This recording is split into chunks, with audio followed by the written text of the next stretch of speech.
rap music, and we kind of touched on when I talked to Jones about it. He talked about growing out of rap and being old and really it's just about like I listen to you guys and I'm like, man, they got that excitement, that fervor, about the music. They look for music. They're excited about the music, and it's like it's like I'm 52, so like I just and I heard y'all talking about 50-year-old niggas. Well, Motown babies, Motown. Just Motown. That's just being honest. You got an old man here. Keep that same energy. Yeah. The thing is like real life just comes in. It's like you never truly grow out of rap. You just grow out of Rap Fandom, and then I just go. So now all I listen to, like I'll listen to whatever my timeline is saying is like whatever everybody is on. Really? So like the Cardi album, I listen to that because I want to stay on top of what my people are listening to. But other than that, like I'm not listening to no rap albums. I'm not looking for rap albums. I'm not listening. I'm not interested. Like I don't give that much of a fuck. What I listen to in the car is old music, the music I grew up with. So but I'm 52, so I could be listening to some shit all the way from the 70s all the way through to today. And it's really about after a while rap. And I don't want to sound old because I'm fucking old, bro. Rap does not all sound the same, but it does not take me on the journey. And this is what I talked to Jones about, and we got into that. I was like, rap music does not take me on the musical journey that the music that I grew up listening to does. Okay. So I tend to like fall back on old soul because the music and the instrumentation and the fucking key changes when it goes to a hook. Like rap is just 4-bar loops for the most part. It's like it just this continues.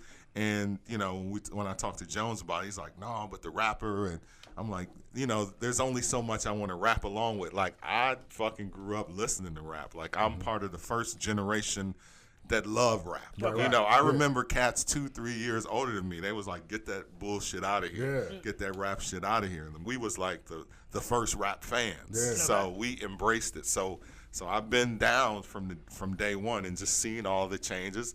And, eventually you just grow out of it because you grow out of the interest. And then, all your kids now that are 2 and 3 and 4, when they in college or high school, it's like your vibe, everything changes. You know what I'm saying? So you don't really have the time as much. So I still love rap and I still listen to it. I still play it. I mean, I still DJ every single week. Nice. But I'm just not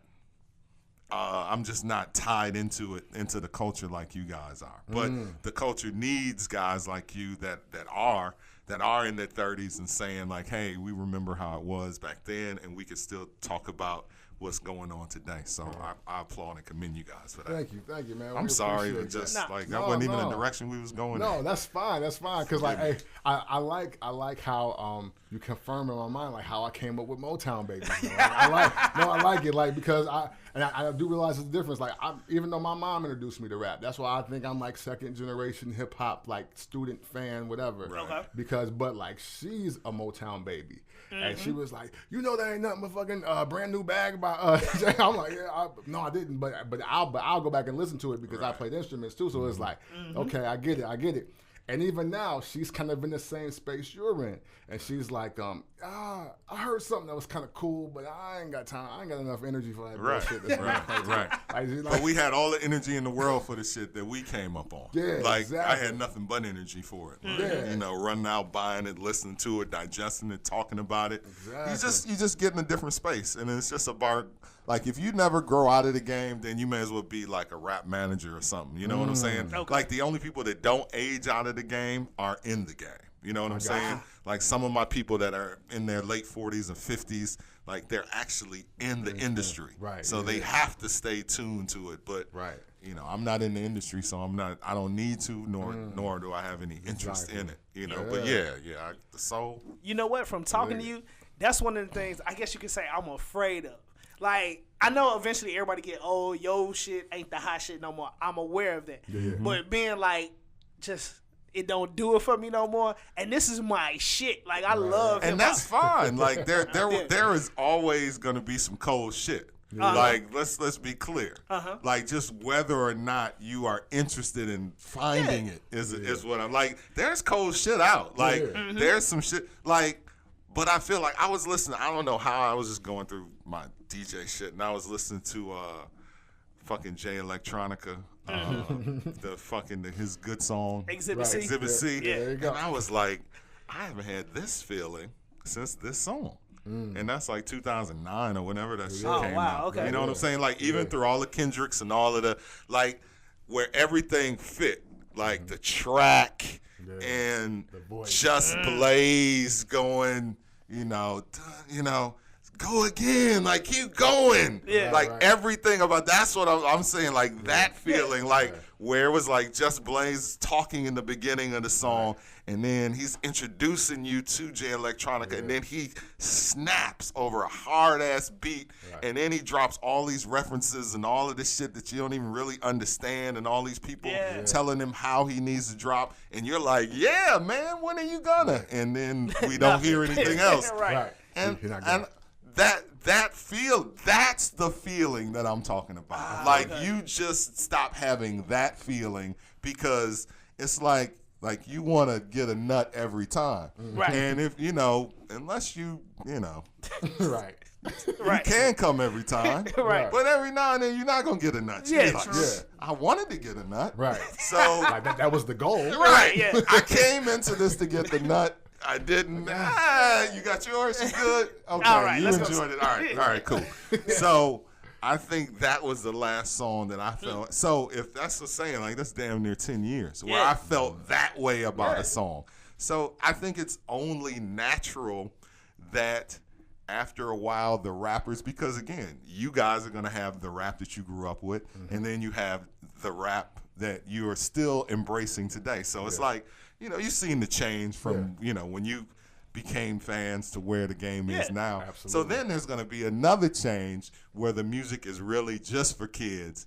And you in your infinite wisdom will realize that the game is no longer for me. But you know what? Something I've seen with some of my peers, like people that are not nowhere close to radio or the music industry, they're like my age or a little bit older. They've already given up. It's like, nah, man, fuck this shit. I don't know what's going on. What are these kids making? And I've been saying this for years. There's new shit all the time. Like, it might not be like how you felt about Jay Electronica, but I find a new artist damn near every other week that I'm like, yo, I came in telling Cam about an artist that I just was like, yo, this shit is hot. I fuck with this. I'm going to be listening to this. And but for a week, I mean, I could go back to your post from like a year, because we tagged us and everything. And it's like, yeah, fam, nobody's thinking about any of these albums. But at the end of the day, that is not necessarily what rap is about. Like everything is not, but we want it to be. Like we do want it to be a home run. So I can go to those like where you recommend it and be like, okay, that was a good album. I never listened to that. So I think that those guys that you talk about, I think that they have already gotten to that point. They've already, but we're in the industry, you know what I'm saying? We're in the music. We're surrounded by it. We are media. And I think just your lifespan just in media is just a little longer, a lot longer than the average person. And one of the things I also see, I think about hip hop, as the genre has gotten older, now there's musicians that make music for us. It ain't just like the Trippie Redds, the Tekashi 6ix9ines, where it's like, oh, they young nigga shit, I ain't listening to that. It's people your age that consistently put out music or are speaking to you. And I was like, okay, even if I don't like fuck with that on a regular basis, like I could just know that just for job purposes. I know what that is. I'm abreast of the new shit. But this shit right here, this is speaking to me. And I be trying to put people on. And I guess it's still like, man, I ain't got time for that shit. And that scares the shit out of me. Put your media. Don't worry about it because regular people, as I like to call them, regular people just live regular lives. So they never were anything more than just a casual fan. Like you guys, like you fucking coming in every week recording like a podcast. Like you're real with it, you know what I'm saying? Like understand your separation between yourself as media and the average person, and just say that, hey, They gonna grow out of it. I grew out of it. You know, your time will just be, closer to 50, but you're gonna grow out of it. Okay. And that's simply because you'll be so old with kids and they'll be listening. You know what I'm saying? It's like a line of things that start to happen. Like your kids are listening to bullshit, and you. Like, motherfucker, I had good shit playing in the car the whole time you was growing up. And this, nigga, we can't do this. This the best we can do. I weaned you on some of the classics, right? And then like your child, disrespecting your memory while you're still alive. And that's simply because of their peers. You know what I'm saying? Right. Because, again, they don't want to be left out of their circle. Yeah. Right. My 17-year-old daughter, God bless her heart, she listens to everything. But when she was walking around the crib listening to Ain't Nobody by Shaka Khan, it touched my heart. And I was like, what you know about that? She's like, Dad, I always listen to the it's called Barbecue Jams or some shit like that on Pandora, whatever the name, some crazy name. That wasn't even the name of it. I just made it up. Right. Okay. But it was just like shit like Outstanding by the Gap Band, just like classic 80s good shit. Like like there's overplayed urban joints, but they still like respected, So absolutely. Because if they listen to Michael, everybody listens to Mike. Right. Mike is generational. Mike is timeless. Exactly. But when they pulling out the joints. Then that's class. I'm like, you your daughters, you your son, you your daddy's daughter. I love you. I love you. Hey, I can't front. You scared me for like half a second because you just ruined my whole parenting. It's plan. We gonna listen to nothing but Illmatic, all of the classic shit, and then they gonna shit on all of it. They are because they don't want to be left out. You got girls too. Yeah, they don't want to knock circle. You know what I'm saying? So they're gonna understand and have a. Do you have kids? Cam? Yeah, I got a daughter that's 7. So, So what does she listen to? My daughter likes Bruno Mars and some Christian singer. I was like, huh. And to your point, she one day she told her mom and I, she was like, all talking music is bad.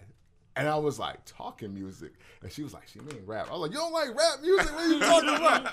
I was like, we got to show you some real rap music. And I was like, wait. I was like, damn, she's 6. Hold on. That's not right. I can't do that. I was like, but you know what? The fact that she likes Bruno Mars and she likes Alicia Keys because like Superwoman is her favorite song, which I was like, wow. Okay. I see what's going on here. I'll let you live. Yeah. You gotta let them live. Right. You know what I'm saying? But come 11 or 12, we going to have, I was like, I'll let her do whatever.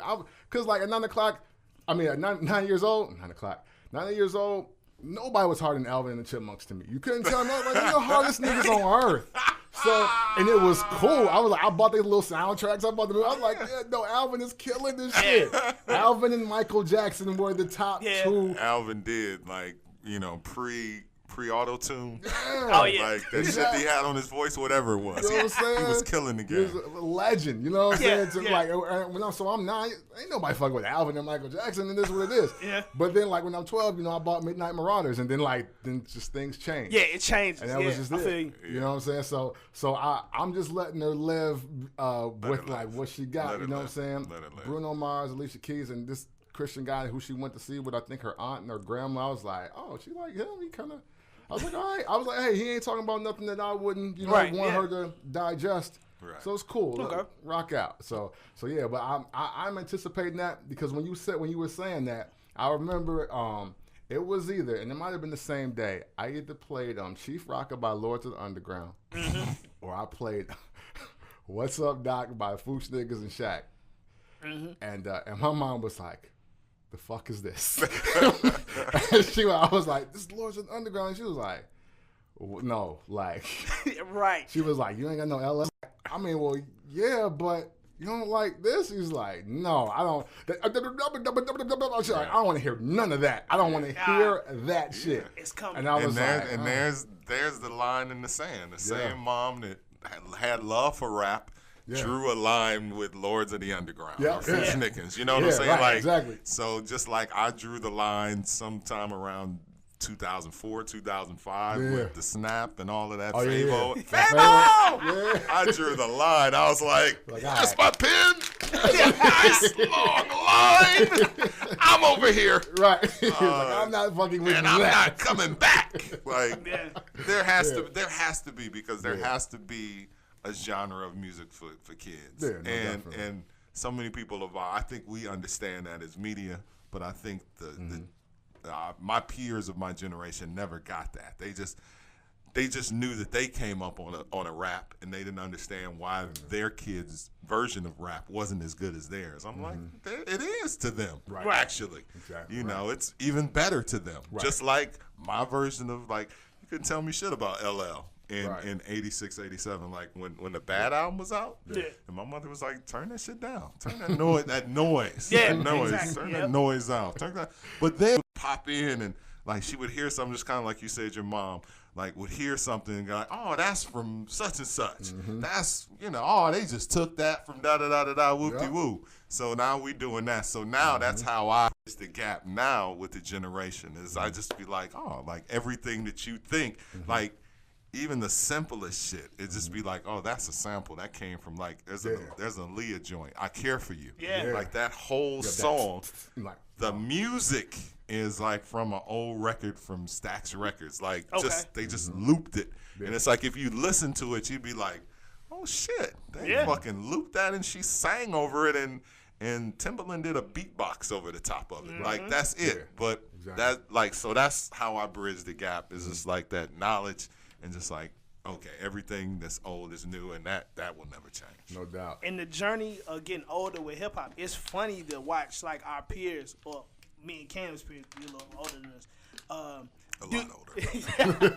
52, bro. Right. Respect. Right. It's funny to watch them get upset, like how our parents got upset with, like, Unsampled and shit. Like, I've seen people get mad at Bickenhead because it's like, how she just gonna take shit? Like, fam, like the same shit you love. Your mom said the same. Yeah. I think my mother actually said that. She was like, yeah, you'll understand as soon as they start stealing your songs and use them. And then, so by the mid-90s, when Puffy was doing that, like, just taking, like, South Bronx and having, Total sang over South Bronx. Yeah. I'm like, the fuck, bro? Like, that don't even work. Right. Like, you're singing over South Bronx. No. That doesn't even work. Right. But that was a great example of that. Like, South Bronx, that whole KRS-One Criminal Minded album. Like, that's my shits, 86, 87, 88. And now here we are 10 years later, Puffy got somebody singing over those. So it has happened, and it will continue to happen. Absolutely. Like, Bickenhead is just Chickenhead, and that's going to continue, where people just, taking a piece of, but again, that generation is going to be able to point their fingers and go, look, you kids ain't creative. That was, like, fam, we talking a Project Pat song. Like, nigga, we're not talking, like, we're not talking no, like, full-on band production. Like, like, it's a, and it's a replay at best. Like, what are you mad at? Yeah. Exactly. You're mad because you took chicken head? Right, exactly. It's great because, like, even how people are mad at Young Berg, Jeremih, and 40 for taking all, like, the 90s R&B and making new joints, because Jeremih he doing the TLC joint, the What About Your Friends joint. Oh, wow. Like, if I was your man, I would eat the coochie, right? Whatever he's saying, shit, he doing something like, I was like, that's the TLC shit. Right. Yeah. And he is talking about eating vagina. That's probably just not the lyrics. I really didn't make that part up. Like, he really is. But it's crazy to do that. My saving grace, as we kind of close this out, is I'll never forget. I was in my 20s by this time, and I came home, visit my mom, and I seen Get Rich or Die Trying, Godson, and Blueprint 2 on the floor next to, like, Al Jarreau, Keith Washington. Wow. And I was like, did I leave my CDs here? And she was like, no, nigga, that's mine. I love 50. I was like, oh my God. I said, huh? She was like, yeah. She's like, Get Rich or Die Trying. She was like, hey, and what was so crazy, she didn't say, like, I love In the Club. She said something like, I love Patiently Waiting or something. I was like, Oh, gee, she's ahead. yeah. I was like, oh. She was like, yeah. She was like, hey. She was like, that little funny looking white boy. Was Eminem? She was like, hey, I can't front. Like, white boys wasn't rapping like that when I was coming up. She was like, I know. I was like, yeah, no, like he's really dope. And I was like, wait, I'm talking about how dope Eminem is with my mom. Like, it's crazy.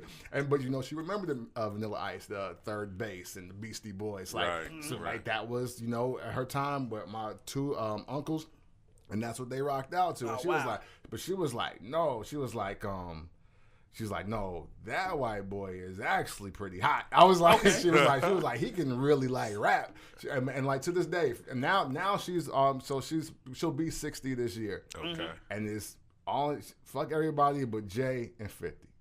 Wow. I don't know how we got there. But it's fuck everybody but Jay and 50. And that's like some old mind. That's kind of like how I feel. Like, and she's except literally like fuck everybody. Right, exactly. And she was like, and I'll be playing something. And I come to, she's like, that 50. I was like, yes, that's 50 Cent. Get out Trying to hit you with the 50. I was like, now go watch True Stories, like or whatever. Wow. Like, come on, man. Like, that's dope. Come on, that's really dope. So I'm curious to see where my rap fandom ends, being that she's there right now, about to be 60. So it's gonna be like that. It's gonna be like that. Like it'll get pared down. It's just like. Her CDs on the floor was Your Future Life. Like, I like these 3 of all the hot niggas, right. Which I'll be like, I fuck with Good City, I like Good Kid, Mad City. Did I say that right? Yeah. I fuck with that. I fuck with this. You know what I'm saying? Like around that era, I fuck with like 3 albums. Right. And all my favorite old shit. Right. Okay. Like, no, I fuck with that good. So I'd be like, no, I fuck with that Kendrick. I fuck with Section 80 before that. So I like fuck with that, and then so it was like a continuation of that. So I just think that's where old people that love music, you know what I'm saying, that still embrace it. And obviously you're going to still, like, that's never going to stop. You know what I'm saying? Your love or embrace for something. Like, don't get me wrong. You don't just get old and be like, I don't fuck with none of that. Right. I mean, I still, like I said, I listen to the Cardi. I listen to Good Kid, like, heavy, like, super rotation. But other than that, like, it's just nothing really holds my attention that long. I feel you on that. But, I mean, hey, and you know what? Even though you say, like, as a giving an older guy perspective, like, I mean, we do that all the time. Like, it's a lot of albums that's supposed to be the hot one. This might be top 10 of the year. This might be top 5. And then when it comes time for that year in review talk, we don't even remember that we even brought that up back in April. You know what I'm saying? So I think with so much to consume, it's going to come that point in time where we're going to be like, you know what? Okay, I get it. 20 albums dropped today. Give me these 2 and I'm out. Yeah. Right. And that's going to be that. Because, like, that's real. Because, like, I want to say a few years ago, maybe I would even say 2012, 2013, around the Good Kid, Mad City, when then we just realized, damn, it's a lot of music that came out this month. Yeah. And then it translated into, man, a lot of shit came out this week. And now it's a lot of shit dropped today. Right. And it's like, do you really, in your 24-hour day, even if you don't sleep 8 hours like us, do you really think that you consume 4 albums efficiently, effectively, correctly, whatever, and you fuck with all of them? Like, it's not. Like, it's all right, both of you, top three since 2012. Top 3 albums since 2012. Oh, let's go. Top 3 albums since 2012. Go ahead, Jones. Everybody funny. Trust me, I had to think about this. 2012. Damn, I don't want to do all Kendrick. Now, I mean, if that's what you gotta do, I mean, if that's what you gotta do. Is it albums and mixtapes, or are we like just projects? Jesus Christ! I mean, Jesus Christ, bro! Your generation. I mean, I'm just saying top 3, whatever the fuck you want it to be. For the technical people listening, because I was gonna name 3 albums. That's fine, whatever. Yeah, Whether it's mixtapes, albums, whatever. However you consume, because if it like honestly in the mid 2000s, like Trapper died a mixtape or some shit like that, or fucking that Clips Re-Up Gang shit was one of my favorite albums. It was a mixtape. You know what I'm saying? Right. So I think that we can and have added mixtapes to the to the picture. So Jones. If I had to do it, man, I'd say my top since 2012. Since 2012. Fuck. Good Kid, Mad City is definitely there. I want to say 444, so far. Because I really relate to that. Like, I'm there now. Okay. Like, I'm at that age. And, fuck, man, if I had to pick one, I hate to do it, man. I'm a Kendrick stan. There you go. To Pimp a Butterfly. Oh, you know, no Untitled Unmastered? That ain't Hell no. I ain't go from my moves. Hell no. There it is. I'll say Drake, Nothing Was the Same. Ooh. I'll go with that. I'll say Nas' Life Is Good. Okay. Okay. And you know what? Only because I honestly did think about it, and I won't even try to deviate to make it cool. I'll throw Good Kid, Mad City in there also. Okay. Only because Detroit the mixtape is not an album. You know. Okay. Yeah, There you go. you know what I'm saying? And that Really? that gentleman is rap. Like, Yeah. and that kind of goes with what you're saying, like how something was the shit in April, but by years in, it's not even in your top 5 or whatever. Yeah. It's like after a while, like by the time you get to a certain age, it's like, so now you're just looking at rap in like 5-year increments. You know what I'm saying? Yeah.